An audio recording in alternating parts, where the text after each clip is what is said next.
8 multiples and factor part 2 आहे आपला. तर प्रॉब्लेम शीट नंबर 32मध्ये पहिला क्वेश्चन आपल्याला विचारलेला आहे, write the factor of the following number. म्हणजे आपल्याला यात फॅक्टर फाइंड आउट करायचे आहेत. तर फर्स्ट क्वेश्चनमध्ये आपल्याला विचारलं की 8चे फॅक्टर आपल्याला फाइंड आउट करायचं. फॅक्टर म्हणजे काय नेमकं, की जी संख्या आपल्याला क्वेश्चनमध्ये जी एक्झाम्पलमध्ये जी दिलेला नंबर आहे तो कोणकोणत्या टेबलमध्ये येतो, बस बेसिकली आपल्याला हे त्यात सांगायचं आहे.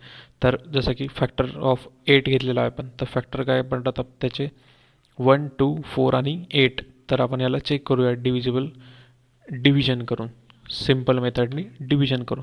तर हा 2ने डिव्हिजिबल आहे, कारण की रिमाइंडर आपला हा ऑलवेज 0 पाहिजे आपल्याला. तर रिमाइंडर आपला 2मध्ये पण 0 आलेला आहे. नंतर आपण त्याला 3ने जर डिवाइड करून पाहिलं तर आपला रिमाइंडर इथे येत आहे 2. याचा अर्थ आहे की असा की हा 3ने डिव्हिजिबल नाही आहे, म्हणजे हा 3ने याला भाग जात नाही. 3 हा त्याचा फॅक्टर नाही. नंतर आपण त्याला 4ने चेक करून पाहूया. तर 4ने रिमाइंडर आपला येत आहे 0. याचा अर्थ की हा 4ने डिव्हिजिबल आहे. नंतर आपण त्याला 5ने डिव्हिजिबल करून पाहूया की 5ने त्याला डिव्हिजिबल आहे का. तर 5ने जर आपण याला डिव्हिजिबल केलं, 8ला डिव्हिजन केली, तर आपला रिमाइंडर किती राहतो, तर आपला रिमाइंडर राहतो इथे 3. याचा अर्थ की 5 हा त्याचा फॅक्टर नाही आहे.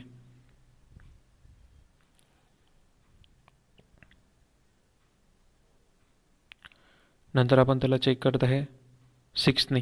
तर 6ने जर आपण त्याला डिव्हिजिबल केला तर आपल्याला रिमाइंडर इथे पण 2 येत आहे.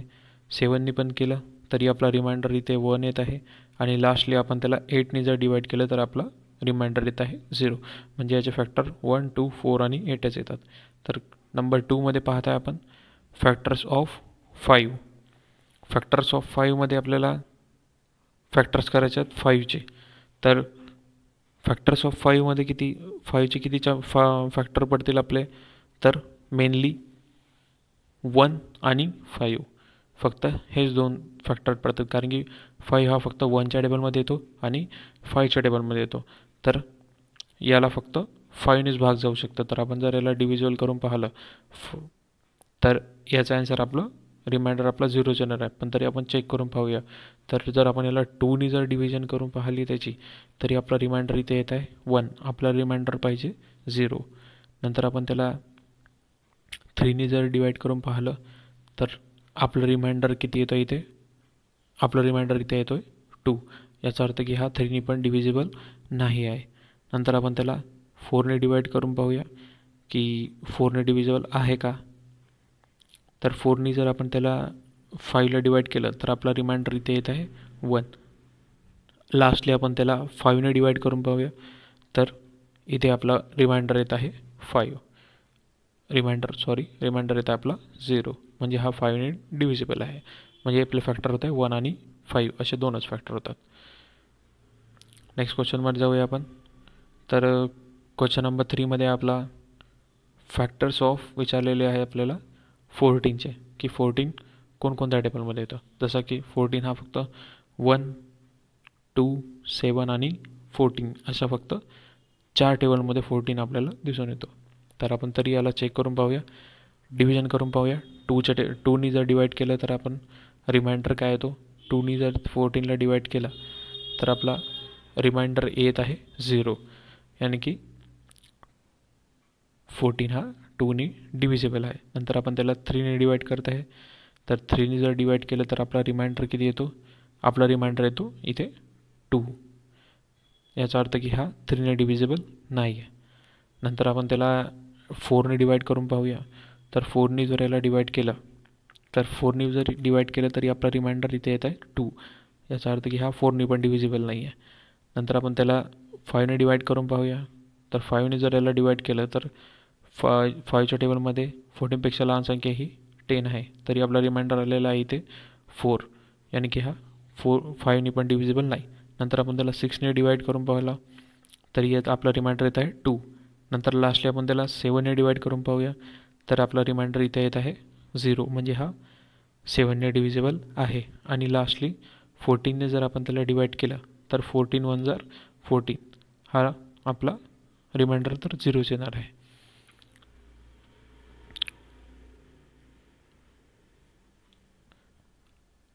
नंतर नेक्स्ट क्वेश्चन आहे आपला क्वेश्चन नंबर 4, फॅक्टर्स ऑफ 10. तर फॅक्टर्स ऑफ 10मध्ये 10चे फॅक्टर्स किती पडतील, तर 10चे फॅक्टर्स पडतील 1, 2, 5 आणि लास्टली 10. असे फक्त 4 फॅक्टर पडतील फॅक्टर्स ऑफ 10चे. जर आपण याला डिवाइड करून पाहिलं तर 2नी जर आपण याला डिवाइड केलं तर आपला 2नी डिवाइड केल्यानंतर आपला रिमाइंडर येत आहे इथे 0, कारण 5 2s are 10, म्हणजे आपला रिमाइंडर इथे 0 आला आहे, म्हणजे हा 2ने डिव्हिजिबल आहे. नंतर जर आपण याला 3नी डिवाइड करून पाहिलं तर आपला 3च्या टेबलमध्ये 10पेक्षा लहान संख्या म्हणजे 9 झालेली आहे, तर रिमाइंडर आपला इथे 1 येत आहे. याचा अर्थ की हा 3ने डिव्हिजिबल नाही. नंतर आपण 4नी जर चेक केलं तर 4नी याला डिवाइड केल्यानंतर आपला रिमाइंडर किती येत आहे, 4ने डिवाइड केल्यानंतर आपला रिमाइंडर येत आहे 2, यानी की हा 4नी पण डिव्हिजिबल नाही आहे. नंतर आपण याला 5ने डिव्हिजिबल करून पाहूया तर 5 2s are 10, म्हणजे हा रिमाइंडर आपला येत आहे 0. हा 5ने डिव्हिजिबल आहे, म्हणजे हा फॅक्टर आहे आपला. नंतर हा 10ने डिव्हिजिबल करून पाहूया तर इझिली हा 10 1s are 10. नंतर नेक्स्ट क्वेश्चन आहे आपला क्वेश्चन नंबर 5, फॅक्टर्स ऑफ 7. आपल्याला 7चे फॅक्टर्स इथे काढायचे आहे. तर 7चे फॅक्टर्स आपल्याला कोणकोणते भेटतील, तर 1 आणि 7 असे फक्त 2च फॅक्टर याचे पडतील.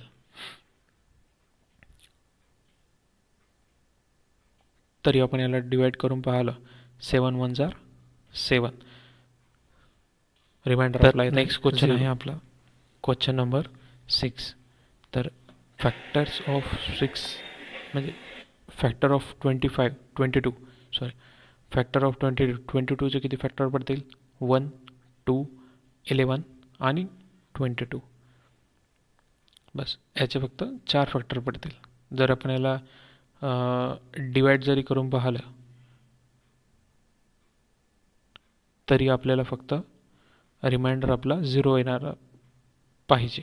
तर आपण याला 2ने जर डिवाइड करून पाहिलं तर आपला रिमाइंडर तो ऑलरेडी 0 येतो, कारण 2 11s are 22 असं येतो, तर आपला रिमाइंडर ऑलरेडी 0च येतो. 2 आणि 11 असेच फक्त याचे 2 मेन फॅक्टर्स आहेत. हा डिव्हिजिबल आहे 2 आणि 11ने, म्हणजे फॅक्टर आपले इथे पडतील 1 2 11 आणि 22. 11ने जरी आपण याला करून पाहिलं तरी 11 2s are 22, म्हणजे आपला रिमाइंडर इथे येत आहे 0, म्हणजे हा डिव्हिजिबल आहे. नंतर नेक्स्ट क्वेश्चन आहे आपला 7th, फॅक्टर ऑफ 25. तर फॅक्टर्स ऑफ 25चे किती फॅक्टर पडतील, तर फर्स्टली तर 1 आहेच, नंतर आहे 5, नंतर आहे 25, असे फक्त मेनली 3 फॅक्टर पडतील याचे.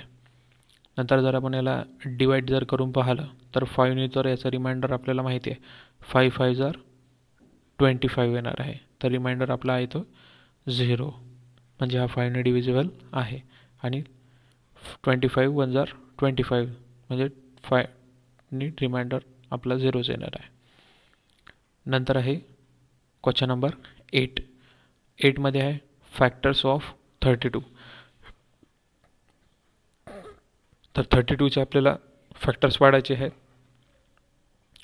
तर 32चे फॅक्टर्स पडतील आपले 1 1 4 8 आणि 16 आणि 32 असे याचे 6 फॅक्टर पडतील 32चे. जर आपण 2ने चेक केलं तर 2च्या टेबलमध्ये 32 जर चेक केलं तर 16 2 जर आपला ऑलरेडी येतो 32, तर म्हणजे याचा अर्थ की रिमाइंडर आपला येणार आहे 0, यानी की हा 2ने डिव्हिजिबल आहे.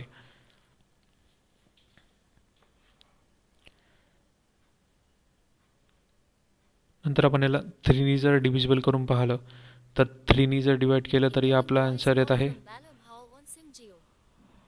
जर आपण याला 4नी जर डिवाईड करून पाहिलं तर 4नी पण हा डिव्हिजिबल आहे. आपला रिमाइंडर इथे येत आहे 0. नंतर आपण याला 5ने डिवाईड करून पाहूया तरी आपला रिमाइंडर इथे येत आहे 2, म्हणजे हा 5ने डिव्हिजिबल नाही आहे. याला 5ने भाग जात नाही. नंतर आपण याला डिव्हिजिबल करूया 8नी, तर 8नी तर याला भाग जातो, तर रिमाइंडर आपला येत आहे 0. नंतर लास्टला आपण त्याला 16ने डिवाईड करून पाहूया तर आपला रिमाइंडर किती येत आहे इथे 0, कारण 16च्या टेबलमध्ये 32 हा येतो, तर आपला रिमाइंडर इथे 0 येत आहे. तर आपण लास्टमध्ये बघणार आहोत 9th नंबरच्या क्वेश्चनमध्ये फॅक्टर्स ऑफ 33. याचे किती फॅक्टर पडतात? ऑलरेडी 1 तर आपल्याला माहितीच आहे. 1 हा फॅक्टर सगळ्यात पडतो, नंतर पडतो 3, नंतर 11, नंतर लास्टला इटसेल्फ, म्हणजे तोच नंबर आपला जो आहे 33. जर आपण याला 2ने डिवाईड करून पाहिलं तर हा 2ने डिवाईड होतो का? चला आपण चेक करूया. तर हा 2ने डिवाईड होत नाही, कारण रिमाइंडर आपल्याला 0 हाच पाहिजे. लास्टला रिमाइंडरमध्ये 0 येत नाही आहे. लास्टला रिमाइंडर आपला येत आहे 1, म्हणून हा 2ने डिवाईड होणार नाही. नंतर आपण 3ने डिवाईड करून बघूया तर 3नी हा डिवाईड पूर्णतः होतो, कारण आपला रिमाइंडर येत आहे इथे 0. नंतर आपण 11ने डिवाईड करून पाहूया तर 11ने सुद्धा याचा रिमाइंडर 0च येतो, कारण लास्टला आपल्याला रिमाइंडरमध्ये 0च येत आहे. म्हणजे याचे फॅक्टर किती येत आहे 1, 3, 11 आणि 33.